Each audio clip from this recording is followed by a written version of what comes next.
Wat hij fouten maakt, ja, dan draai je weer de strand in, nou ja. Ja. Het is maandag 5 oktober. Actrice Berteke Eerlich uit Duinem is drokdwaande met het oefenen van haar teksten. Ze speelt het namelijk in het naaie probestik Blauwprint. Ik ga die blauwprint hier dan net voor. Ik ga een licht streepje zetten om te houden waar de bloem in. Oh ja, en dit streepje dan? Nee. Dan denk ik dat ik die man zien stemmen hier als dat ik hem schreeuwen hier. En dit is Laurens de Zee uit Jesternijtjerk. Hij is acteur van Probe en is drokdwaande met het terugnemen van de teksten van zijn rol in het orenprobestik. Nee, maar ik ga niet in pas. Neem maar met dat ik hier zit. Die een acteur hiet Keelkonten. En daar wordt 2 keer in de week in zijn eigen plaats van repeteerd. Probe dus. Dat is een Frieske theatergroep met 9 amateurspelers en wat oprichten in 1997. Meestentijds kiest deze club voor de wat apartere toneelstukken en komt ze wat heerlijks mooi weer wat nijs. Dit hier brengt Probe 2 stukken van de Haarlemse theatergroep Het Volk. De stukken van die theatergroep binnen vaak absurdistisch van aard.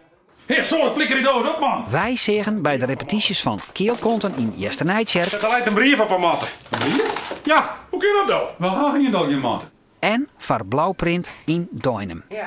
Dit laatste stuk handelt door 3 timmerlui die geerwerkje aan een project. De Blauwprint. Project, jongens. Project, hè? Op het project. Een eer voor jou verling had ze om spelers vragen en toen had ik auditie gedaan. En dat was een stuk van Bouke Aldenhof Kooibosk. Nou, en zo ben ik erin rollen. Maar verder is hem die dregenzaken heel simpel uitlezen kan.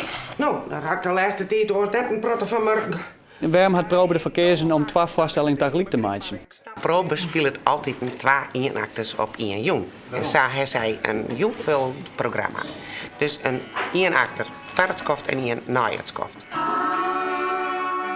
En eerst is dat ontstaan omdat we overal uit Friesland komen.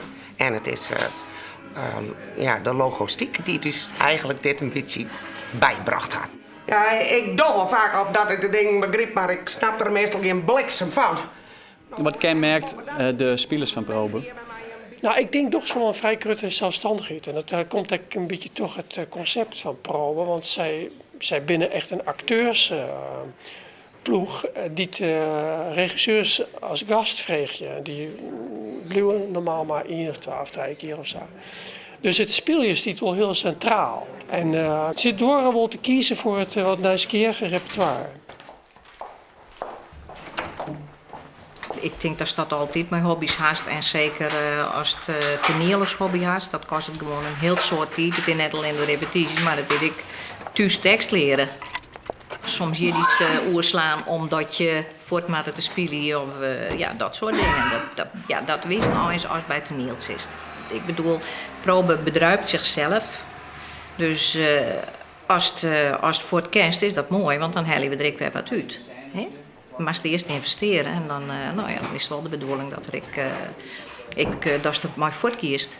Maar het is voor je partner en vroeger voor de band. Ja, die heen wel eens gewoon moet je alweer weg. Ja, dat is gewoon zo. Oesterseks. Oorhoekje. Referentatiekader.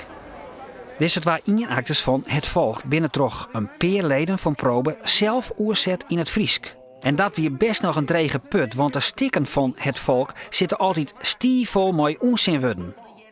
Je kiest eerst het stuk eens een keer trollen en de laatste nog een keer terug en dan kiest een bepaald beeld ervan van wat die mensen bedoelen. En ja, dan heeft die leun heel wies wordt en dan beziekers dan nog een mooier wordt op te bedenken. En ik denk dat aardig slag is.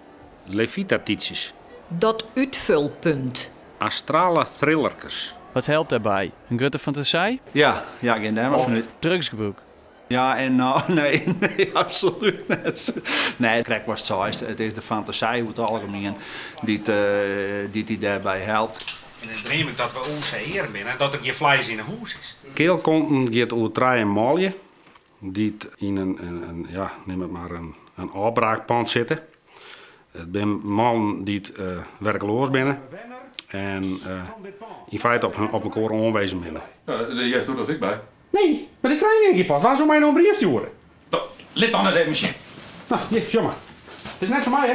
Wat drilt mij om te acteren? Nou, ik vind Ten eerste vind ik het een prachtig verschil naast in werk. Dit is iets totaal oors en dan kisten ze in een oren rol stappen. Als je in een oren rol stapst, heb ik automatisch dat je wat dichter bij me komt met de meesten best met werkers. En dan mag je zo dan wat kwetsbaar opstellen. Ik denk dat het hele toneelverhaal zo'n beetje mijn sociale leven is. Ja, er is wel eens een retreat of mijn vrije tijdsbesteding, zeg maar. Ken ik direct wat muziek bij krijgen? Is dat goed? Maar dat wel. Ja, hebben we eens plis.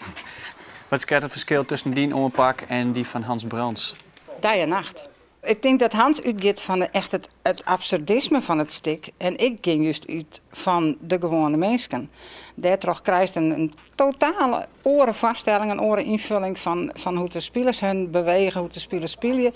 Dat is echt totaal oors. Maar het is tegelijk de kracht van probe. Dat ze twee totaal verschillende regisseurs zie je wel stikken die overeenkomsten hebben. Maar het leuke van het publiek is dan dat ze echt twee totaal verschillende stukken zien. Ja, je hoeft net te lezen, maar hier bij mij ben je wettelijk verplicht. Ja, op het gevaar van hege dwangsommen. Tak om vreed en sneun binnen deze twee stikken voor probe te zien in de pleats van Laurens de Zee in Jesternijtjerk.